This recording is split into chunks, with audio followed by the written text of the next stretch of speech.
प्यारे बच्चों नमस्कार। आज के इस वीडियो में हम लोग क्लास 8 का जो आपका हिंदी का बुक चलता है बसंत, उसका दूसरा पार्ट बस की यात्रा, इस अध्याय का सारा क्वेश्चन आंसर को देखेंगे। उससे पहले हम लोग क्या करते हैं प्यारे बच्चों, 4 से 5 मिनट के अंदर आपको यह पूरी जो आपका जो यहाँ पे दिया गया है यात्रा वृत्तांत किस तरह से मतलब व्यंग किया गया है, तो इस पूरे पाठ को पहले हम लोग क्या करेंगे, पूरे पाठ का सारांश जो है मात्र 4 से 5 मिनट में हम आपको समझाएंगे। उसके बाद क्या करेंगे, हम लोग क्वेश्चन और आंसर को देखेंगे। अगर आप लोग इसको समझ लेते हैं तो आपको क्वेश्चन आंसर समझने में ज़रा भी दिक्कत नहीं होगी और बहुत ही आनंद आएगा। तो चलिए प्यारे बच्चों, हम लोग पहले पाठ को थोड़ा सा ऊपर से समझ लेते हैं। आप लोग इसको पढ़ भी चुके होंगे, एक बार फिर से पढ़ लीजिएगा, ठीक है। पहले आप लोग कहानी को एक बार जो भी है सारांश पूरे पाठ का आसान से एक बार हम समझा देते हैं, ठीक है। चलिए तो हम लोग शुरू करते हैं, एकदम बहुत ही आसान से पढ़ाएंगे। आप लोग बिल्कुल बोलेगा ये जो मज़ा है ना प्यारे बच्चों, ये मज़ा कहीं भी नहीं है, ठीक है। ठीक है, तो चलिए हम लोग पहले पार्ट को पूरी अच्छे से समझ लेते हैं। आप लोग क्या कीजिए, सब्सक्राइब जो है वो सब आप लोग कर लीजिएगा। हमको पता है आप लोग कर लीजिएगा, बताने की बिल्कुल भी ज़रूरत नहीं है। चलिए तो देखिए, सबसे पहले इस जो ये जो पार्ट है आपका, इसके लेखक क्या है आप लोग खुद से कमेंट बॉक्स में लिख दीजिएगा। हरिशंकर क्या है, हरिशंकर परसाई। चलिए तो लेखक के बारे में आप लोग जान चुके हैं। चलिए तो एक ये बहुत ही अच्छे लेखक थे और बहुत ही मतलब विद्वान थे हिंदी के, और ये व्यंग करते थे। क्या करते थे प्यारे बच्चों, व्यंगकार थे, व्यंगकार। तो ये क्या थे, व्यंगकार थे और हास्यकार भी कह सकते हैं। यानी कि ये किसी भी चीज़ पे व्यंग करते थे, यानी कि उसका मजाक उड़ाना। व्यंग मतलब आप लोग क्या समझ सकते हैं, मजाक, ठीक है। तो मजाक उड़ाने के मतलब सेंस में बोलते थे, ठीक है। चलिए अब हम लोग क्या करते हैं, कहानी को ऊपर से अच्छे से समझ में लेते हैं। देखिए इसमें क्या है, लेखक है, ठीक है, क्या है। चलिए यहाँ से लिख ही देते हैं अच्छे से। लेखक दिख रहा होगा आपको, लेखक, ठीक है। चलिए अब लेखक हो गए, और लेखक के चार चार क्या है, मित्र हैं, ठीक है। लेखक हैं और उनके चार मित्र हैं। सभी क्या कर रहे थे, मतलब उनको बस लेना था एक जगह से दूसरे जगह के लिए, उनको बस लेना था, ठीक है। बस लेकर वो आते, तो वहाँ से क्या हुआ, तो शाम के समय में ये गए, लेखक और उनके जो चार मित्र थे ये गए बस को पकड़ने के लिए, मतलब बस से यात्रा करते। वहाँ पर जब पहुँचे तो लेखक का देखते हैं तो बस उनका पूरा जो था, मतलब कहाँ से, जबलपुर जाने के लिए उनको था, ठीक, बस पकड़ना था, ठीक है। जबलपुर जाने के लिए जो लेखक थे उनके चार मित्र, उन्हें बस पकड़ना था। जब बस पकड़ने के लिए गए तो बस तो टूटा फूटा था। तो बूढ़े लोग जो वहाँ पे थे, कुछ बूढ़े व्यक्ति भी थे, तो वो उनको सलाह देते हैं कि मतलब शाम के समय में यात्रा नहीं करना चाहिए, शाम के समय में जो है ये मतलब बस नहीं पकड़ना चाहिए, ठीक है। लेकिन जो सलाह देते हैं बूढ़े व्यक्ति, लेखक और उनके मित्र इस सलाह को नज़रअंदाज कर देते, ठीक है। यानी कि सलाह को नहीं मानते, मतलब सलाह सुन लिए हो गया, बात खत्म, उसको मानना नहीं है। यानी कि फिर भी ये यात्रा करेंगे, ठीक है। तो देखते हैं बस पूरी खराब हालत में होती है, ठीक है। तो लेखक इसी पे मतलब इसका बयान करते हुए बोलते हैं ये तो पूजा के लायक है, ये तो पूरी बूढ़ी हो गई है, ठीक है। इस तरह से लेखक बोलते हैं। तो या अब इस तरह से होता है। उसके बाद क्या होता है, लेकर इस बस में बैठ जाते हैं, इसलिए बैठ जाते हैं क्योंकि देखते हैं जो बस का जो हिस्सेदार होता है, ठीक है। यानी कि इस बस को मान लीजिए 4-5 आदमी, ठीक है, ये मान लीजिए कुछ 4-5 आदमी मिल के इसको खरीदे होंगे, उसी में से एक व्यक्ति इस बस में बैठ के खुद से यात्रा कर रहा था, ठीक है। ठीक है, यानी कि मानो कि किस तरह की, मतलब एक बस के लिए वो अपनी जान की बाजी लगा रहे हो, तो वो भी बैठ रहे थे। लेखक को लगा कि हाँ भाई चलो ये भी बैठे हैं तो हम भी लोग भी बैठ जाते हैं। तो लेकिन जब बस चलती है तो रास्ते में काफ़ी सारी परेशानियों का सामना करना पड़ता है। यानी कि बस का जो कांच है, सारा कांच भी टूटा हुआ होता था, पूरा सीट उठ तो पूरा सीट उठ पूरा हिल रहा था, पूरा बस ही ऐसा लग रहा था पूरा मान लो इंजन ही है। लेखक जो सीट पे बैठे हुए थे वो भी पूरा हिल डोल रहा था, सारा कुछ सीट इंजन की तरह लग रहा था। अब इसी तरह से चलते जा रहा था। लेखक बोल रहे हैं इसी बीच में व्यंग करते हुए कि मानो सीट मेरे ऊपर बैठा है या हम सीट के ऊपर बैठे हैं, कुछ पता नहीं चल रहा है, ठीक है।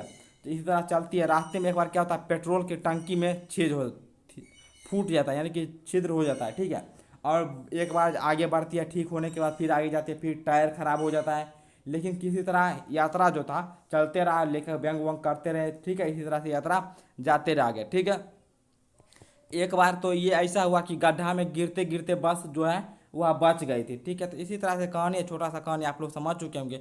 और जो इसी में लेखक बोलते हैं, मानो ये जो लेखक जो जो बैठा था इसमें गाड़ी का हिस्सेदार, लेखक कहते हैं मानो यमराज के पास ये जाएंगे, ये अपने जान की बाजी लगा दिए सिर्फ एक बस के लिए, अपनी जान की बाजी लगा दिए, पुरानी बस में बैठे हुए हैं, ठीक है।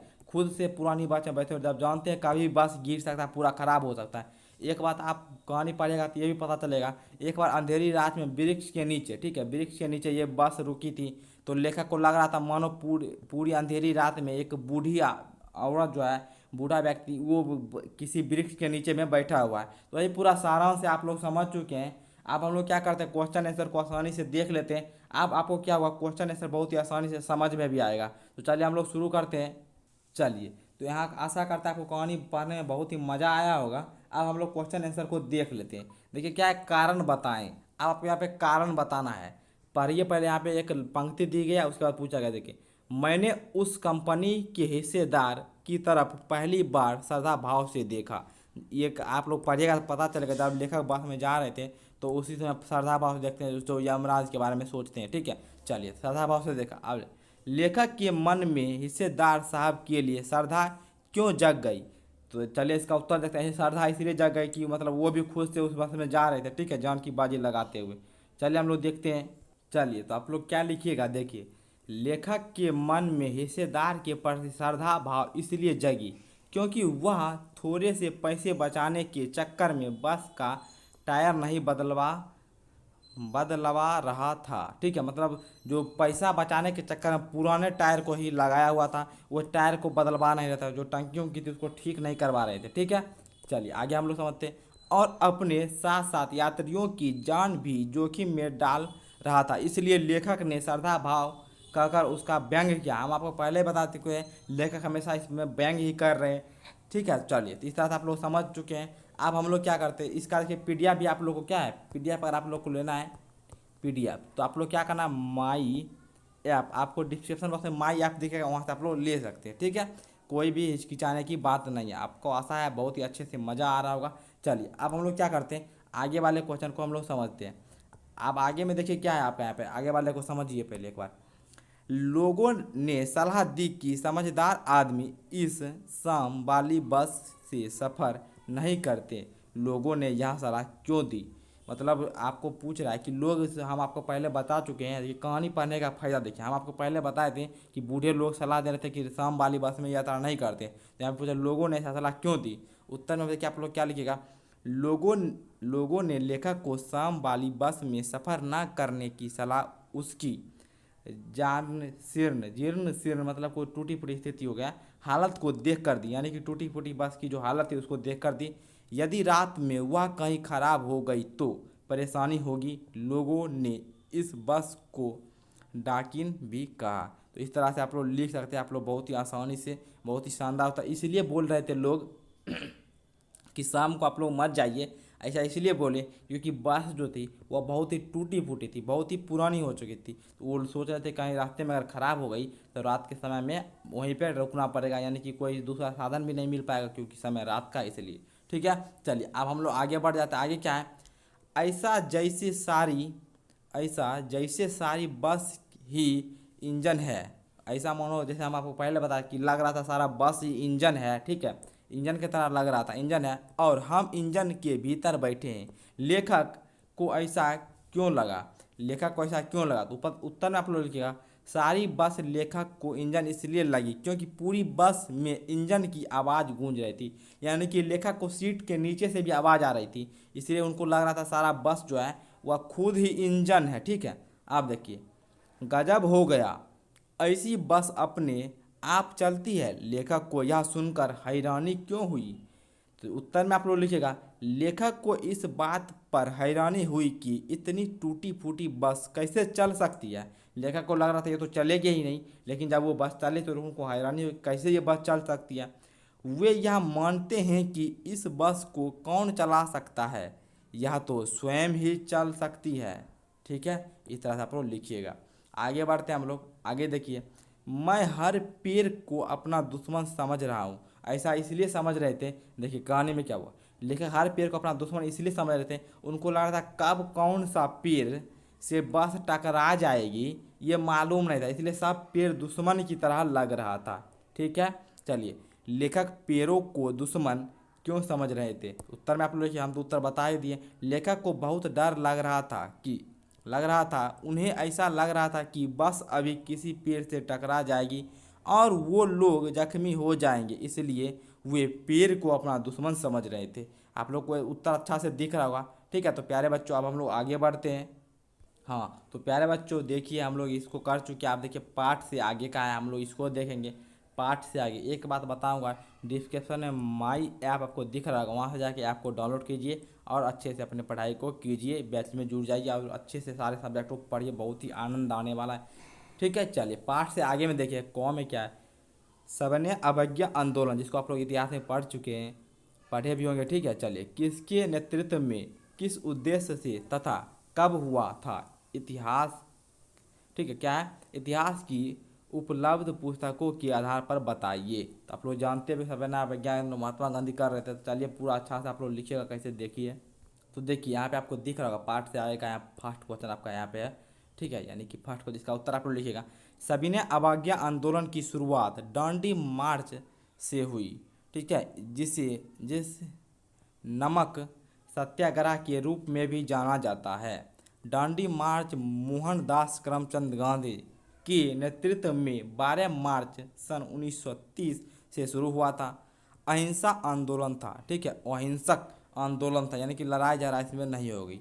यह नमक पर ब्रिटिशों, जो ब्रिटिश थे, ठीक है, के एकाधिकार के खिलाफ शुरू हुआ था। अहिंसक विद्रोह, सॉरी विरोह है यहाँ पे, विद्रोह यहाँ बनाते पर विद्रोह यहाँ बनाते प्रदर्शन आंदोलन था। ठीक है, इस तरह आप लोग लिख लीजिए, पूरा भी अच्छा से आपको यहाँ पे दिख रहा होगा। ठीक है, चलिए प्यारे बच्चों अब हम लोग अगले में देखते हैं आगे का आपका क्वेश्चन क्या है। क्या है, सविनय अवज्ञा का उपयोग व्यंग्यकार ने किस रूप में किया है, लिखो। तो यहाँ पे आप लोग कहानी में पढ़िएगा तो वहाँ पे किए थे, यानी कि मानो सब में सविनय अवज्ञा आंदोलन, मतलब सारे जो बस के जो सारे एक एक सामान थे वो खुद में लग रहा है कि आंदोलन कर रहे थे। ठीक है, इस तरह से चलिए हम लोग देखते हैं उत्तर में। सविनय अवज्ञा का उपयोग लेखक ने बस की जीर्ण शीर्ण तथा खटारा दशा होने के बावजूद उसके चलने या चलाए जाने के संदर्भ में किया है। यह आंदोलन 1930 में अंग्रेजी सरकार की आज्ञा न मानने के लिए किया गया था। 12 मार्च 1930 को डांडी मार्च करके नमक कानून तोड़ा गया। अंग्रेजों की दमन पूर्ण नीति के खिलाफ भारतीय जनता विनयपूर्वक संघर्ष के लिए आगे बढ़ती रही। यह खटारा बस भी जर्जर होने के बावजूद भी चलती जा रही है। देखिए वो ऐसे बोल रहे कि सारा अवज्ञा आंदोलन कर रहा है कि बस बहुत ही खटारा था, यानी कि टूटा फूटा था बस था। ठीक है, पूरा ही खटारा बस था, उसके बाद भी ये आगे बढ़ती जा रही थी। इसलिए लेखक बोल रहे कि ये सविनय अवज्ञा आंदोलन की जैसा है। ठीक है, जो कि यहाँ पे डेट आप लोग देख रहे उसमें हुआ था, तो लेखक को इसलिए ऐसा लग रहा है। ठीक है, तो आप लोग समझ चुके हैं। अब हम लोग क्या करते हैं, आगे बढ़ते हैं। देखिए आगे क्या है, आप अपनी किसी यात्रा के खट्टे मीठे अनुभव को याद करते हुए एक लेख लिखिए। देखिए ऐसे तो ये आप लोग खुद से लिखिएगा तो बहुत ही बेहतर होगा, हम आपको बता दे रहे हैं। ठीक है, आप लोग खुद से लिखिएगा, अपनी अपनी यात्रा आप लोग अपना अपना अनुभव शेयर कीजिएगा, लेकिन यहाँ पे हम आपको बता दे रहे हैं, थोड़ा सा आप लोग समझिए कैसे लिखिएगा आप लोग। क्या है, पिछली गर्मी की छुट्टी की बात है, मतलब पिछली गर्मी की छुट्टी की बात है, अभी आपको गर्मी छुट्टी मिलेगी कुछ दिन में। ठीक है, तो ये पिछली गर्मी की छुट्टी की बात है, आप लोग ऐसे लिख सकते हैं। मुझे अपने मित्र की शादी में दिल्ली जाना था। मैंने ट्रेन में जाने के लिए टिकट ले लिया, परंतु किसी कारण बस ट्रेन कैंसिल हो गई, यानी कि ट्रेन जो थी उस दिन वो कैंसिल हो गई, यानी कि ट्रेन आने वाली नहीं थी। मजबूरन मुझे बस अड्डे जाना पड़ा, मतलब बस पकड़ने के लिए जहाँ पे बस लगती है उसको बस अड्डा कहते हैं। ठीक है, तो वहाँ पे जाना पड़ा। वहाँ 2 घंटे से पहले कोई बस ना थी, यानी कि 2 घंटा के बाद ही वहाँ पे बस मिलती, 2 घंटा से पहले वहाँ पे कोई बस नहीं थी। शाम के 7 बज चुके थे, तभी एक व्यक्ति दिल्ली चलो की आवाज़ लगाता आया। मैंने जैसे ही उसके कुछ पूछना चाहा, उसके साथी मेरे सामान उठाकर बस की ओर चल दिया। बस थोड़ी दूर बाहर खड़ी थी, मेरे जैसे उसमें 7-8 सवारियाँ और भी थे। देखिए आप लोग घबराइएगा नहीं, चिट्ठी यहाँ पे लेख लिखने के लिए बोल रहा है ना, इसलिए थोड़ा बड़ा हो रहा है। आप लोग घबराइए ना, हम समझाएंगे पूरा आसानी से, आप लोग खुद से ऐसे लिखिएगा, एक्सपीरियंस बताना कह रहा है। ठीक है, बस कंडक्टर जो होता है अपने साथियों को और सवारी लाने को भेज दिया। ज़्यादा समय होने पर यात्रियों द्वारा शोर करने पर बस रात 10 बजे चल दी। यानी कि बस कब चलना प्रारंभ करती है? रात को 10 बजे। ठीक है, उसके बाद यह लेख लिखने के लिए कह रहा है। ठीक है, मैंने एसी चलाने के लिए कहा। एसी आप लोग जानते होंगे, ठीक है, ए और सी आप लोग जानते भी होंगे। तो कंडक्टर ने बताया कि एसी आज ही खराब हुआ है, यानी कि एसी खराब है। 4-6 किलोमीटर आगे जाते ही ड्राइवर ने बस ढाबे पर रोक दिया। वहाँ सभी ने खाया पिया, फिर बस आगे चल पड़ी। थोड़ी दूर चलने के बाद ही 4-5 युवकों ने हाथ में चाकू लेकर यात्रियों से नकदी व सामान देने को कहा। इस तरह से आप लोग लिख सकते हैं, अपना एक्सपीरियंस यहाँ पे बोल रहा है, आप लोग यहाँ पे देख लीजिए। इसलिए नकदी जो जानते हैं कि ले बस को रुकवाया जाता था, ये अब तो आजकल तो बहुत कम होता, पहले होता था। तो इस तरह से आप लोग लिख सकते हैं। देखिए पूरा हम लोग यहाँ पे यात्रा दे चुके हैं, आप लोग अपना एक्सपीरियंस दीजिएगा। ठीक है, आप लोग एक बार देख लीजिए पूरा। ठीक है, चलिए पूरा लेख है तो थोड़ा बड़ा हुआ है, कोई बात नहीं, अच्छे से आप लोग लिख लीजिए। आप लोग आगे बढ़ते हैं। चलिए आगे क्या है? मन बहलाना। क्या है? मन बहलाना। पढ़िए। अनुमान कीजिए यदि बस जीवित प्राणी होती, बोल सकती, तो वह अपनी बुरी हालत और भारी बोझ के कष्ट को किन शब्दों में व्यक्त करते? लिखिए। अगर मान लीजिए बस अगर बोल पाती तो वह कैसे बोलती? इतनी अपनी बूढ़ी जो थी, बहुत ही पुराने समय से थी और अपनी इतना बोझ ढो रही है, उसके बारे में वो क्या क्या बोलती? तो देखिए आप लोग क्या लिखिएगा, देखिए लिखिएगा। बस यदि जीवित प्राणी होती तो अपनी बुरी हालत और भारी बोझ के कष्ट को कुछ इस तरह से बताती कि मैं एक पुरानी तथा बहुत वृद्ध बस हूँ। अब मुझसे ज़्यादा भार सहन नहीं होता, क्योंकि बहुत पुरानी होती। आज से करीब 25-30 साल पहले मैं भी नई, जवान और सुंदर थी। ड्राइवर मेरा ध्यान रखता, तब फूल मालाओं से सजाया करता था और मुझे रोज़ाना मेरी सीट पर बैठने से पहले वह मेरे पैर छूता और ज़रा सा भी गंदगी दिखने पर साफ़ करता। यानी कि आप लोग जानते हैं नया जब रहता है बस, उसको बार बार लोग साफ़ करते, अच्छे से रखते। उस तरह से कहानी सुना रही है।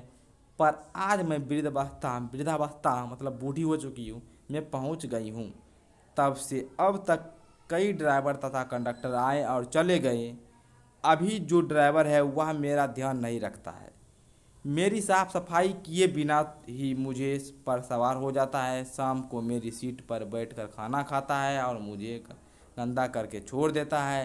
विश्वकर्मा पूजा के दिन के अलावा अब कभी मेरी ऊपर फूल माला नहीं चढ़ाई जाती है। मेरे चलने को मन नहीं होता। इस तरह से आप लोग लिखिएगा, देख लीजिए एक बार, देख लीजिए। हम आपको समझाते हैं, एक बार छोटा सा आंसर देने का प्रयास करते हैं। चलिए, अनुमान कीजिए कि यदि बस बूढ़ी तो कैसी हालत होती है? आप लोग लिखिएगा। यदि बस बूढ़ी होती तो वह अपनी हालत को इस तरह से बताती कि अभी मैं बूढ़ी हो चुकी हूँ, मैं बहुत ही, जब मैं जवान थी, अच्छी थी, नई थी, उसमें मेरा पूजा किया जाता था, मेरा अच्छे से ध्यान रखा जाता, हम भी, तो मेरा भी सारा सामान ठीक था, मैं अधिक से अधिक पैसेंजर को धो सकती थी, मुझे भी कोई कष्ट नहीं होता था। लेकिन अब मैं बूढ़ी हो चुकी हूँ, मुझे इतना भार नहीं सहन होता है, मैं बस इतने लोगों को अपने ऊपर लाद कर एक जगह से दूसरी जगह जाने के लिए असमर्थ हूँ। इस तरह से आप लोग लिख लीजिएगा। ठीक है, चलिए आगे हम लोग देखते हैं। चलिए अब क्या आपका आगे में भाषा की बात। चलिए इसको हम लोग आसानी से समझते हैं। क्या है? बस बस बस 3 शब्द हैं।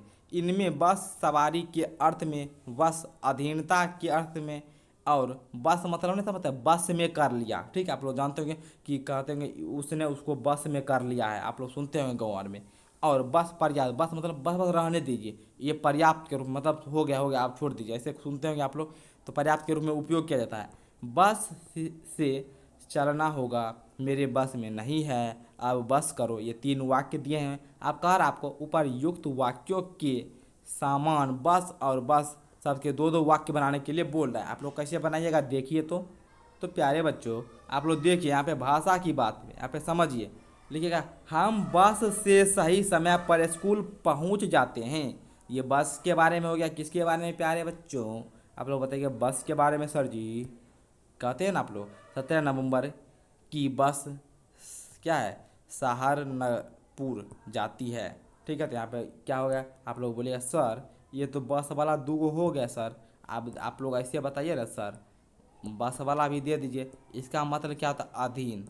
अधीन मतलब क्या होता है प्यारे बच्चों? अधीन मतलब किसी को अपने अंदर कर लेना, यानी कि अपने बस में कर लेना। तो कहेगा सर जी उसका भी बताइए दीजिए। आप लोग लिखिएगा मेरे क्रोध पर मेरा बस नहीं चलता, यानी कि मेरा जो क्रोध है उस पर मेरा बस नहीं चलता, वह मेरे अंदर नहीं रहता, ठीक है, अधीन में नहीं है। मेरे अब मेरे बस में कुछ भी नहीं है। बस मतलब मेरे अधीन, अब मेरे अधीन कुछ भी नहीं है। आगे है बस यानी कि पर्याप्त यानी काफ़ी। बस करो इतना काफ़ी है, तुम कितना खाओगे, अब बस भी करो, बस करो या बस भी करो, इस तरह से आप लोग लिख सकते हैं। चलिए अब हम लोग क्या करते हैं प्यारे बच्चों, आगे बढ़ते हैं और आगे क्वेश्चन हम लोग देखते हैं। यहाँ पे देखिए क्या कर रहा है क्वेश्चन, समझिए पहले आप लोग।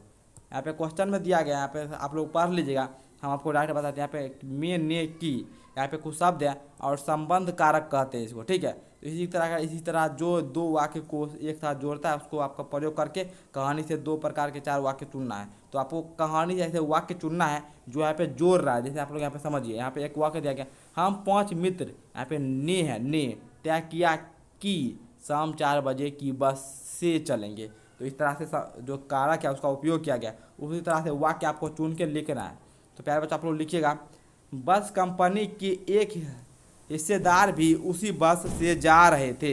ये हो गया। अगला है, बस सचमुच चल पड़ी और हमें लगा कि यह गांधी जी के असहयोग और सविनय अवज्ञा आंदोलन के वक्त अवश्य चलती होगी। यह समझ में नहीं आता था कि सीट पर हम बैठे हैं या सीट हम पे।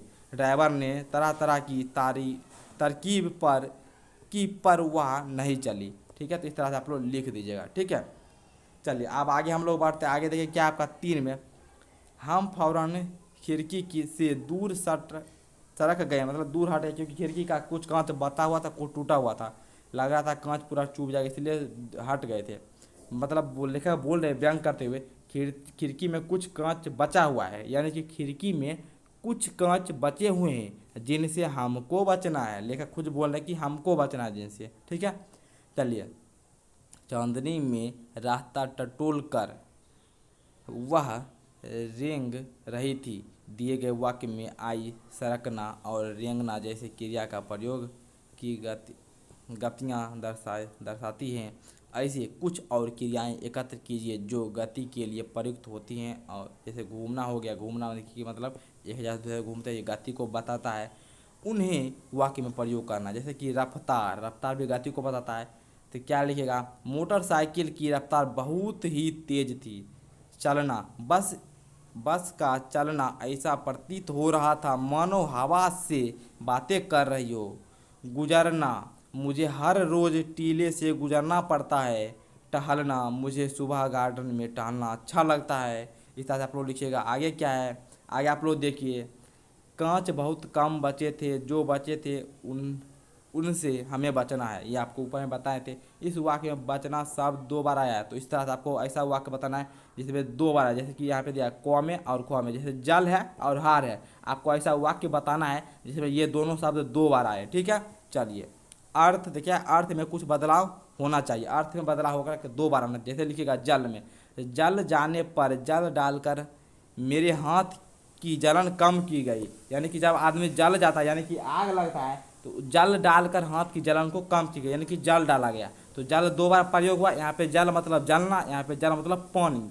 आगे है हार। तो हार के विषय में ना आने के कारण मैंने हार का मुंह देखा और मुझे मयंक से हारना पड़ा। यानी कि बता रहा है, यानी कि हार पर कुछ निबंध लिखने के लिए दिया गया था, हार के विषय में नहीं आ रहा था, यानी कि हार का मुंह हमको देखना पड़ा। मान लीजिए हार यहाँ पे कोई विषय यानी कि सब्जेक्ट जिस पे आपको निबंध या फिर कुछ लिखना है, लेख, और नहीं आपको नहीं आ रहा, यानी कि आपको हार मतलब हार जाना, हारना जीतना, उस सेंस में यहाँ पे हार दिया गया, ठीक है। आप देखिए बोलचाल में पढ़ता है अंग्रेजी शब्द को फर्स्ट क्लास में 2 शब्द फर्स्ट और क्लास दिया गया है। विशेषण के बारे में बताया जा रहा है, आपको कह रहा है विशेषण बताइए। तो आप लोग लिखे जैसे कि गुणवाचक, गुणवाचक विशेषण में क्या होगा, हरी घास। तो हरी घास ये गुणवाचक हो गया, ठीक है। चलिए आपको दिख रहा होगा थोड़ा, ठीक है। हरी घास यानी कि हरी जो है यहाँ पे आप लोग समझिए, हरी जो है घास की विशेषता बता रहा है, यानी कि गुण को बता रहा है। उसके बाद आगे क्या आपका सुंदर आदमी, यहाँ पे सुंदर जो है आदमी की विशेषता बता रहा है, वह आदमी बहुत सुंदर है। अब देखिए संख्यावाचक क्या होगा, जो क्या करेगा आपको यहाँ पे प्यारे बच्चों संख्या के बारे में बताएगा, यानी कि 4 5 6। जैसे कि आपको उदाहरण में समझिए, यहाँ पे दिख रहा है ना आपको, एक बार बताइएगा, आपको दिख रहा होगा, शानदार से समझिए। संख्या में क्या होगा, 8 गाय, 1 दर्जन पेंसिल, 5 लड़के। क्या लीजिएगा, हम लोग समझते हैं संख्या, यानी कि 5 लड़के, 4 औरत, कुछ भी लिख सकते हैं, तो वो हो गया संख्यावाचक। तो इस तरह से आपका यह पूरा पाठ कंप्लीट होता है। तो प्यारे बच्चों देखिए आप लोग, इस तरह से आपका पूरा जो पाठ है ये बहुत ही आसानी से कंप्लीट होता है। आप यहाँ पे शब्दार्थ है, इसको भी आप लोग पढ़ लीजिएगा। हम लोग इस पाठ वीडियो में इस पूरे पाठ को सारांश के साथ समझे, बहुत ही मज़ा आएगा आपको। अगले वीडियो में हम लोग क्या करेंगे, अगले पाठ को देखेंगे। आप लोग चैनल को जरूर सब्सक्राइब कर लीजिएगा सारे सब्जेक्ट को पढ़ने के लिए। ठीक है, मिलता है अगले वीडियो के साथ, तब तक के लिए धन्यवाद।